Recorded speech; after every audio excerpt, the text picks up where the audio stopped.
Assalamualaikum warahmatullahi wabarakatuh. Bismillahirrahmanirrahim. Alhamdulillahi wa kafa. Wassalatu wassalamu ala sayyidina al-mustafa Sayyidina Muhammadin al-muqtafa wa ala alihi wa sahbihi ahlil wafa. La hawla wa la quwata illa billah. Pemirsa KM5 Channel yang saya hormati, semoga senantiasa diberkahi oleh Allah Subhanahu wa taala. Kali ini saya akan membahas tentang zakat fitrah dengan rujukan utama kitab Nazom Sofwatuz Zubat yang mana dikarang oleh Imam Ibnu Ruslan, tentunya juga dengan perbandingan beberapa referensi-referensi yang lain. Baik saja, untuk mempersingkat waktu akan langsung saya bacakan. Bismillahirrahmanirrahim. Qala al-muallifu rahimahullahu ta'ala wa nafa'ana bihi wa bi'ulumihi fid dharain amin. In gharabat syamsu tamamis syahri tajib ila ghurubi yaumil fitri. Zakat fitrah wajib sejak sore hari bulan Ramadan hingga berakhir waktunya sampai ghurubi yaumil fitri, pada waktu maghrib tanggal 1 Syawal atau hari lebaran pertama, maka wajibnya ini berakhir.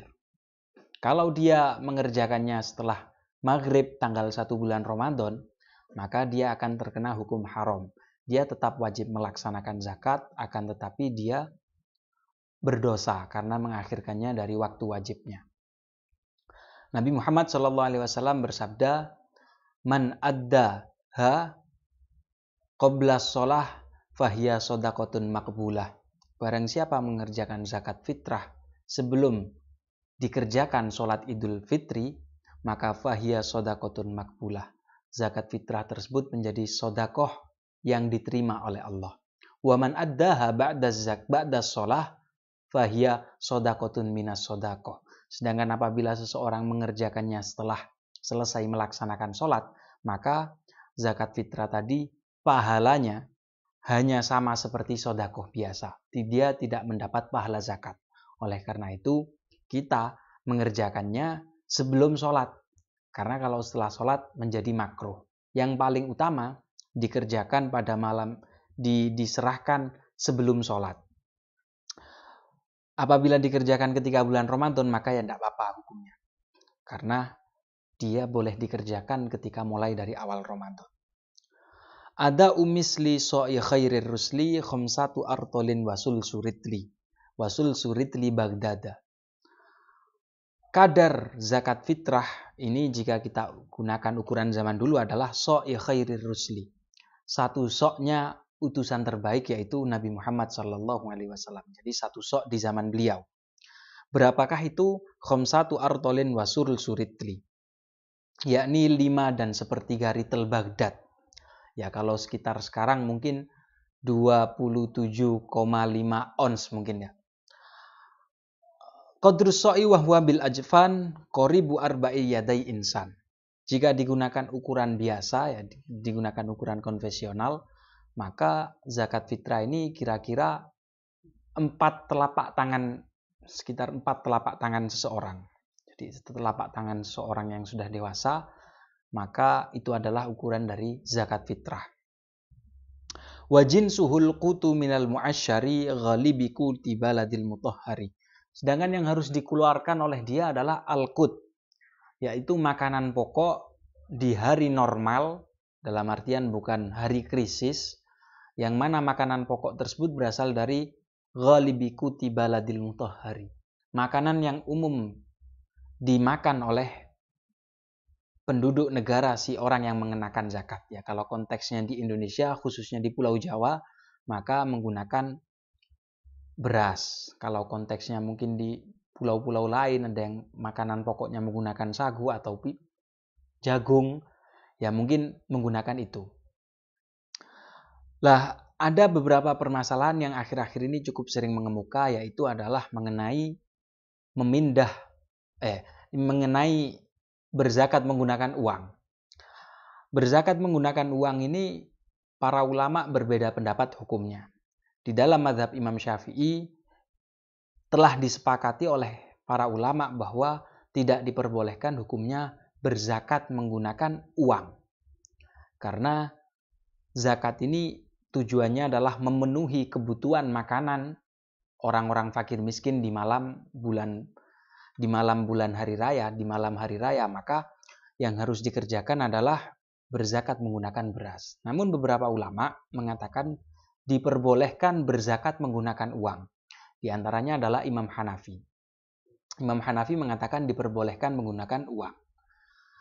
Namun di madhab beliau, uang yang diperbolehkan untuk dikenakan zakat ini adalah harga dari kurma atau gandum dan lain-lain, bukan harga beras. Sehingga membayar zakat menggunakan uang dengan harga beras ini tidaklah diperbolehkan.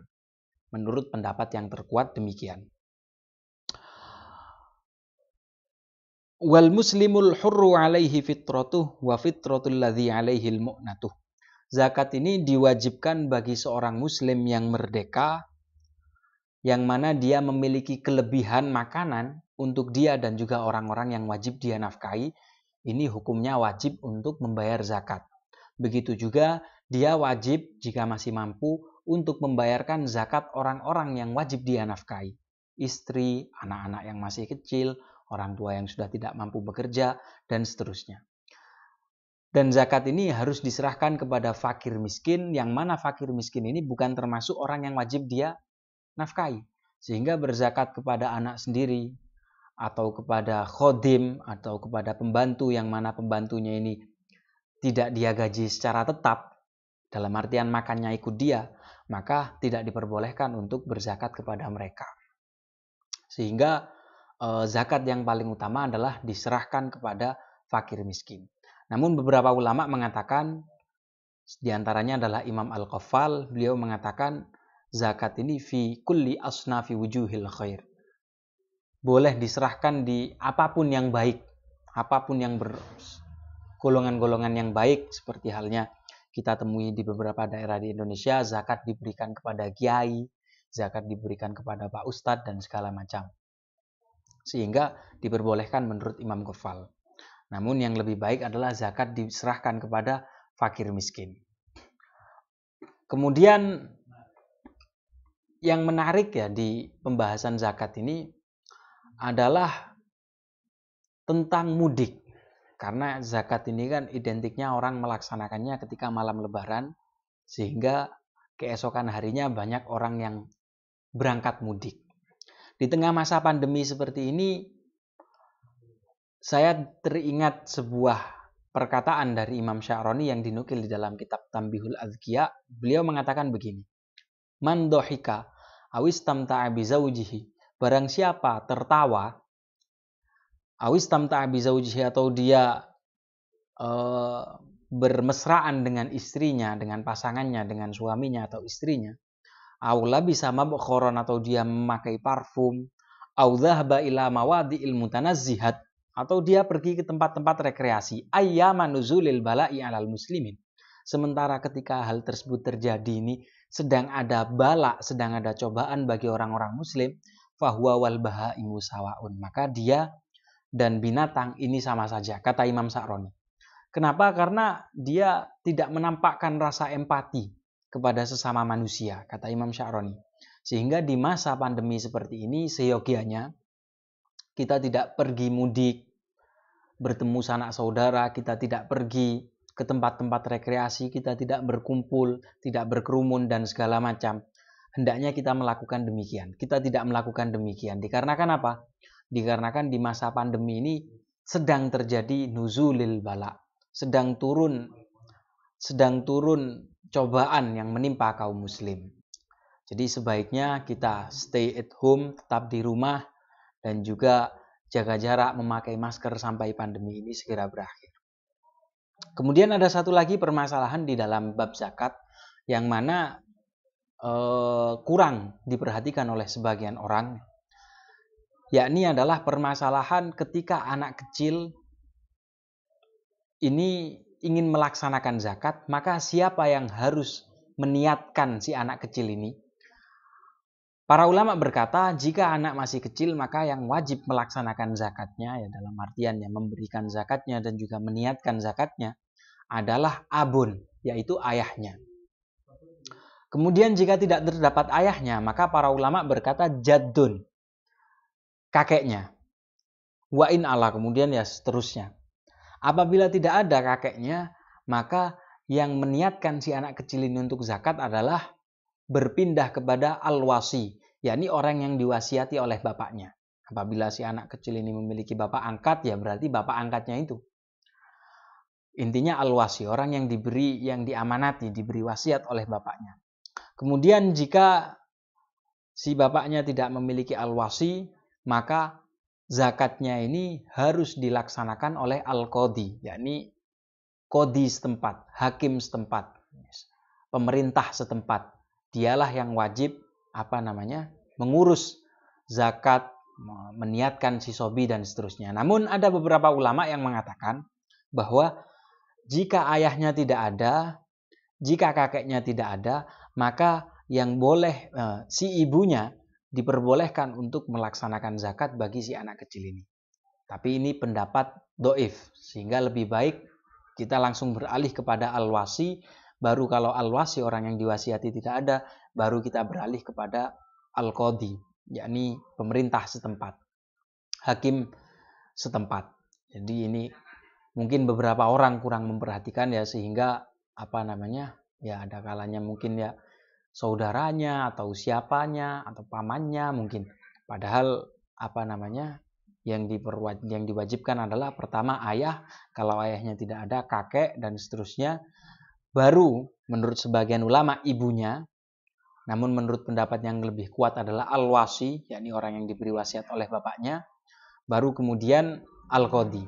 Sedangkan apabila si ayahnya tidak diketahui rimbanya, ayahnya merantau, tidak memberi kabar selama puluhan tahun, maka yang diwajibkan untuk membayarkan zakat atau melaksanakan zakat sebagai ganti dari si anak kecil tadi adalah qadhi, pemerintah setempat atau hakim setempat. Demikian. Ya, mungkin demikian tentang pembahasan zakat yang cukup singkat ini. Semoga bisa bermanfaat kepada para pemirsa. Saya ucapkan wassalamualaikum warahmatullahi wabarakatuh.